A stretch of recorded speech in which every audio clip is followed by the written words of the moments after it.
All right, we're here in Thousand Oaks, California at the CHROMACAST headquarters, GoDPS with Rudy SARZO. Do you want to explain your relationship with CHROMACAST and how that came about? Yeah. You know, actually, it all started when Vinny Appice, or Appice, I get confused. Vinny. Vinny who's a dear friend of mine, and his lady Joey Webster. They told me about CHROMACAST, and because they have been working with them for a while. You know, Vinny has his own line, and Joey has her own line of, as a matter of fact, there's one of her shirts that she designed and stuff like that.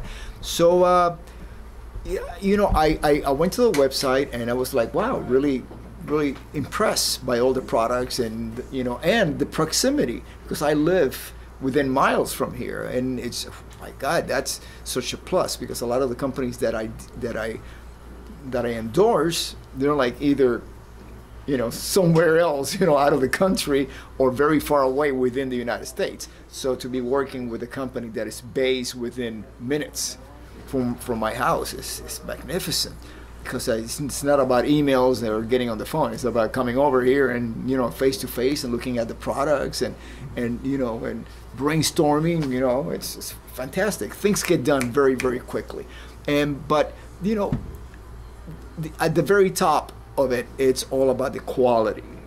And CHROMACAST is incredible quality, really, really incredible. You know. Cool. And all here in Ventura County too. Yes. What do you think about Ventura County? Well, you know, to me, this is just an extension. I live in Woodland Hills, so it's like you just get on the freeway, you keep going, and then you see a sign that is, oh, it's no, we're still, I'm still on the freeway. It looks the same, you know, and I love it out here. You know, there's a lot of room to roam, and it's beautiful. It really is. And you played with Ingve at the Ventura Theater before. You played with Dio at the Ventura Theater. Yes, I have. You played with Blue Oyster Cult at the Canyon, which is almost Ventura County. Yeah. You recently played at the Randy Rhoads Remembered at the Canyon Club too. The Canyon Club. Yeah, the Canyon Club is like right down. It's right like 15 minutes from my house or less. You know? So you're like a local dude. You're all over the place. Yeah, I live off Topanga. So yeah. So let's talk about your CHROMACAST signature products. You have a bass gig bag. Electric and an acoustic one. Yes, this is, I believe this is the acoustic one, because it's way bigger than, than the electric one. Ta-da! Yes, it's an acoustic bag. And you know, normally, all of these basses, you know, acoustic basses, they come like in the old-fashioned massive cases, you know. And I drive a Prius. And it's very hard for me to fit all of my equipment if I'm either going to rehearsal or going in the studio. So a lot of the instruments that I take with me are instruments that I put in gig bags. So because of course it takes up much less room, and it doesn't, you know, tear up my leather seats or anything like that, right? And so you see this big jumbo bass, acoustic bass right here. It fits perfectly, beautifully. One of the major features in the design of our gig bags for electric and acoustic basses is that you can fit any model that you own in one of the bags. Like the one for the electric bass, you know, I have a Thunderbird bass, Gibson Thunderbird. Big awkward shape. Yeah, and you know, I call up my friends at Gibson and say, hey, who makes gig bags for these? Oh, nobody. It's really? So that was kind of like, you know, the first seed in my brain is I was like, wow, I wish there was a company. And then I started working with CHROMACAST, and one of the first things we talked about was say, let's make a universal bag that any instrument in anybody's collection can, you know, electric, can fit in it. Of course, that's the electric, and this is the acoustic bass version of it. So it's the same principle. Anything you own, you can, it fits right in. And it comes with a little pillow right here, so you can Velcro and attach it and secure it, so it doesn't shift. You know, so because when you're transporting the instruments, even if it's in your car or in a van or something, say you step on a brake, things are going to be shifting and it might be knocking, and so the more secure, the better. You know, I mean, it's got, you know, we thought about it. Look at all the storage in it too. It has how many pockets? 6, 8, 12? Okay, it's got, and including the little zippers, which are, you know, I usually put like very small detail, like I know where everything is in my bag, right? You know, like tuners, and then I put like strings in here, and then I would put my iPad in here. Or if I'm gigging, you know, not going to rehearsal, what I do is I put my stage clothes in here. So there's enough room. You know, so it almost becomes... Maybe for your clothes. yeah, for my clothes, you know. That's awesome. Yeah, you have to think about everything. So instead of walking into the gig with like, you know, 3 bags, you just walk in with one, you know. A mini iPad fits right here. This is another zipper. So we got 1, 2, 3, 4, 5, 6, 7, 8. Wow. I like to put my strap in here. Strap and stand. Yeah, but a 12, you know, 1 foot Subway sandwich fits in here too. Sure, you know, just in case. Yeah, I mean, you know, you're traveling, you gotta make it to the gig. You don't have time to stop and eat. You just grab a sandwich and, you know, you eat one half, and then after the show you eat the other. So where are you gonna put it? Stick it right here. A bottle of water, you know. Simplifies travel. We think about everything. Yes, yes. Keep it all together, you know. I mean, and it has all these rubber pads around here, you know, rubber pads everywhere to keep it not only from skidding, but also the little poles on your guitar straps, you know, lock. They usually go through the material. Oh yeah, they penetrate the guitar case. So this is to prevent that from happening. You know, and another thing, you know, and it's got. Not only it's got the handle with the Velcro, heavy duty zippers. I've had problem with bags in the past where the zipper opens up. You know, where you're carrying it. No, it's not going to happen with these. And then the handle. Let's say if you're going on board a flight or something, or you're just traveling and you don't want to carry your instrument like this. You just want to carry it like this.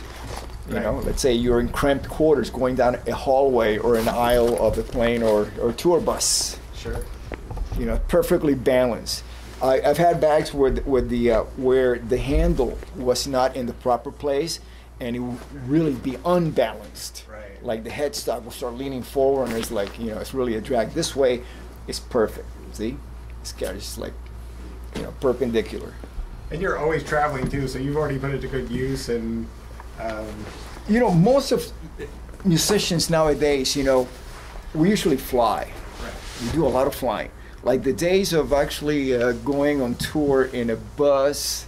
I mean, there's some bands that do, but not in the circuit that I'm in, and most of my friends. You know, we go out on the weekend. Because what happens is when you go out on the weekend, you get the choice gigs. You're playing, let's say, Thursday, Friday, Saturday, and Sunday. That means that for Monday, Tuesday, and Wednesday, you don't have to play like, you know, some dive on the way from this city to that city, just so you know, basically for gas money, right, for your tour bus. Sure. You know, or instead of sitting in your hotel room, you do the gig. So you avoid that. You just go out there and you come home and have a regular life, you know, with your family, and then fly back out again. Here's to the flyaway gig. Yeah, love it. I've been doing those for over 20 years now. Love them. So, what are the differences between the acoustic and the electric gig bag? It's the size. It's the size. It's the size. Same designs and features, and it's the same features, the same material, same everything, except that it's designed to fit the jumbo acoustic basses, and you know, and the smaller ones too. Yeah. Awesome. So you're designing some other CHROMACAST products too. You're designing some bass strings. Yes, we have a line of bass strings. As a matter of fact, I was holding the sleeve. They are cryogenic. You know, they're frozen at minus 300 degrees. They're, you know, they take it to Fargo, North Dakota in the wintertime, and they just leave them outside. Minus 300 degrees. Awesome. No, I'm only kidding. I really don't know how they do it, but you know, I've been to Fargo in the middle of wintertime, so it feels like minus cold, 300 degrees. Okay, these are the strings right here, and they are the process is called cryogenic. What happens is they freeze the strings, and once they're done with the process, the sustain is just incredible, and the tension on the strings is just perfect. You know, so what happens is you can use a really well balanced gauge, which this is a 45 to a 65 to an 85 to 105 gauge. And I tried these with even tuned down to a D, and it's great. It's a lot of tension, a lot of tone, so you don't have to go up in gauge. You can keep the same gauge on your bass, whether you're using standard A440 tuning or drop D tuning. And those things last for months and months, even if you play every day usually. So yes, yeah, that's the string life is just incredible. The sustain remains with the strings. As a matter of fact, I'm going to be playing tonight. The ones that I'm going to be playing, I've been using it for like 3 weeks now. They sound great.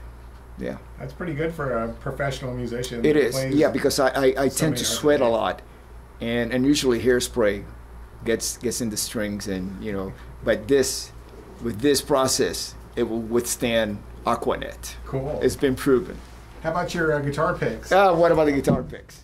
I'm not really well known for playing pick. As a matter of fact, I did one Whitesnake tour in 1994, and only because I seen the footage in YouTube that I actually said, wait a minute, I was playing with a pick back in 1994. Oh, wow, I forgot. But yes, this is most of my recordings that I do is with the pick, because I do a lot of, believe it or not, I do a lot of thrash, metal. You need a pick for that. You need a pick for that, to keep up with the with the blast beats and all that. It's all pick. I mean, if you really want the clarity and you want that precision, and you want your tone to cut right through, you really need a pick for that. So usually what I do is, before we had this, the new signature model of my picks, I would audition picks for sound, how they sit in the track, and there was a certain pick that I started leaning towards, which is this one is 1.30 millimeter, and it's incredibly well balanced, and the tone of it is so crystal clear. As a matter of fact, I played some guitar with it too, and it seems to be like a perfect gauge whether you're playing a bass or whether you're playing a guitar.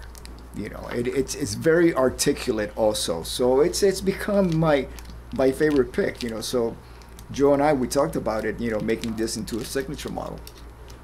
And here they are, little packs of 10. How much are they? $3 for 10 picks. Wonderful. And they have my little picture and my signature. And cool. It's a great stocking stuffer. Yeah. Christmas. Are you going to throw them to people at the clinic tonight?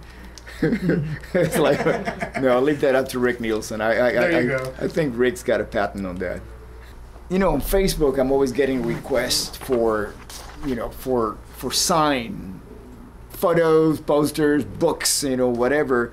So it's been a previous to me working with CHROMACAST.